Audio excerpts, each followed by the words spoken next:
Los Angeles 2 weeks ago, the embattled Weinstein Company looked like it had finally found a way forward. An investor group had emerged with a plan to buy 90% of the studio's assets, including rights to Project Runway and a 277 film library.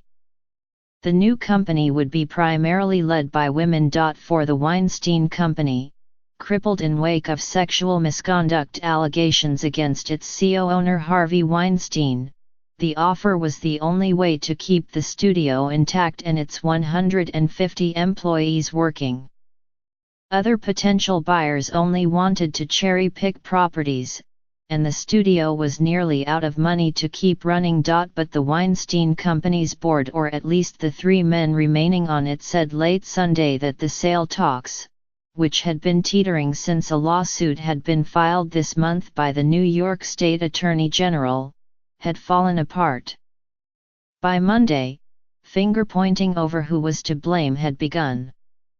And the studio's future seemed to be a court-directed sale or liquidation, with assets sold off in bankruptcy proceedings like scrap from a wrecked car. "There's nothing pretty about this," said Larry Hutcher, a corporate lawyer at Davidoff Hutcher and Citron in New York who has been following the Weinstein Company's struggles. "It's likely going to be a free-for-all that stretches on for months." Since October, when the Weinstein Company began to implode after reports in the New York Times and the New Yorker revealed decades of sexual harassment allegations against Mr. Weinstein, very little has gone as expected.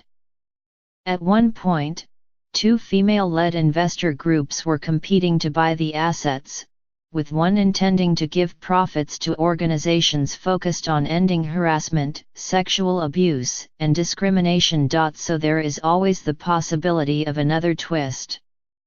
The Weinstein Company has yet to file for bankruptcy. It said on Sunday that a filing would happen over the coming days, leaving open the possibility, however unlikely, that the 2 sides could come to an agreement. Before the deal fell apart, the investor group had offered to pay roughly $275 million for the Weinstein Company, plus the assumption of $225 million in debt.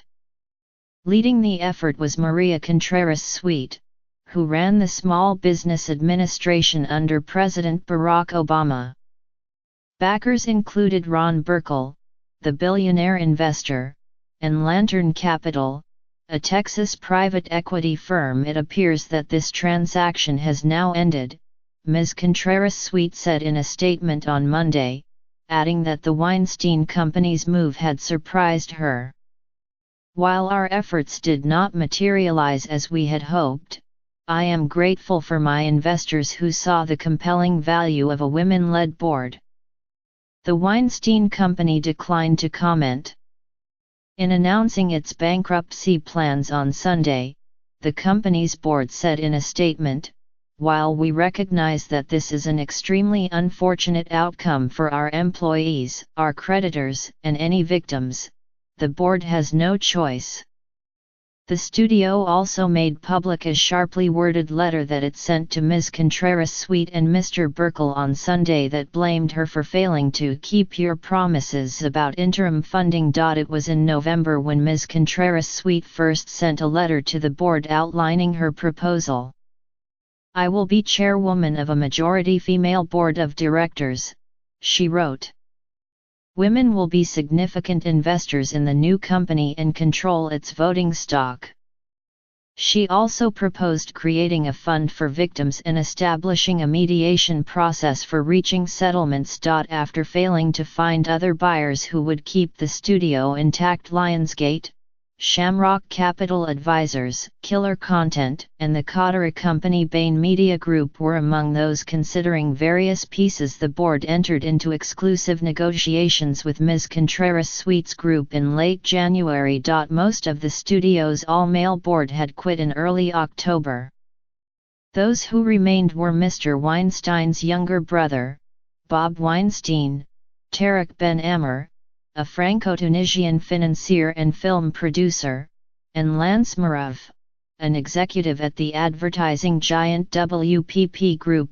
By February 10, a Saturday, the two sides were finalizing a deal. The Weinstein brothers, who jointly own about 42% of the company, would receive no cash from the sale. Other equity holders would also be wiped out. Bob Weinstein, who had been running the studio since the firing of Harvey Weinstein in October, would step down. According to two people briefed on the talks, who spoke on the condition of anonymity to discuss a private process, the Weinstein Company and Ms. Contreras Sweets Group were set to formalize the agreement that coming Monday. Then came a curveball. In a phone call on the evening of February 10, two lawyers who work for Eric T. Schneiderman, New York's Attorney General, told Ms. Contreras Sweet that they had reviewed the proposed deal and wanted to discuss three major concerns, according to the people briefed on the talks. Those were adequate compensation for victims, protections for the studio's remaining employees, and no financial rewards for studio executives who enabled or perpetuated Mr. Weinstein's misconduct. Mr. Weinstein has denied ever engaging in non-consensual sex. Ms. Contreras Sweet said she believed the proposal addressed those points, but declined to have a substantive conversation. On Sunday, February 11, Mr. Schneiderman, frustrated by a continued lack of responsiveness from the investor group to his queries, filed a lawsuit against the studio and the Weinstein brothers, alleging that they repeatedly violated state and city laws barring gender discrimination, sexual harassment, and coercion.